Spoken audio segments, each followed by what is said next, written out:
প্রণাম জানিয়ে আজকের ভিডিওটা আমি শুরু করলাম। মা আমার ইউটিউব পরিবারের সকলকে ভালো রেখো, সুস্থ রেখো, সাবধানে রেখো, সবার মনোবাসনা পূর্ণ করো।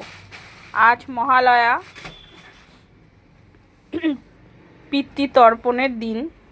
তো তোমরা কেমন কাটাচ্ছ মহালয়াটা, কিভাবে কাটলো তোমাদের কমেন্টে জানিও, তাহলে আমার ভালো লাগবে। আর অনেক কথা আছে তোমাদের সঙ্গে। আমি পুজোর মধ্যে লাইভে আসতে পারবো না, তবে পুজোর পর নিশ্চয়ই লাইভে আসবো।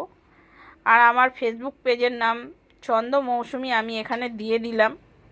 তোমরা যারা যারা আমার সঙ্গে কথা বলতে চাও তারা তারা আমার ফেসবুক পেজে চলে আসবে, নিশ্চয়ই আমি কথা বলবো। আর যাদের সঙ্গে তো কথা বলি আমার পরিবারের সদস্যর সঙ্গে, তারা তো জানোই। তো তোমাদের মহালয়াটা কিভাবে কাটছে তোমরা কিন্তু অবশ্যই জানাবে। আমার তো সকালবেলা উঠে বাড়ির কাজকর্ম করে আমি তর্পণ করতে যাই। যদি পারি পরের দিনের ভিডিওতে আমি দেব। আমার বাবা মা তো বহু বছর চলে গেছে, তো আমি করি, যেহেতু আমার ভাই নেই, দাদা নেই, তাই আমি করি।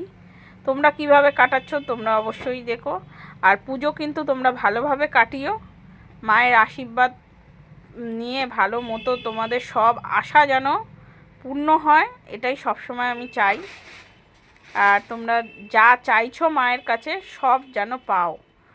আমাদের দেখো মা আশীর্বাদ দিয়ে দিল সবাইকে। তো আমাদের মা তো তোমরা জানো, কাকুরগাছির মা খুব জাগ্রত মা, তোমরা সবাই জানো।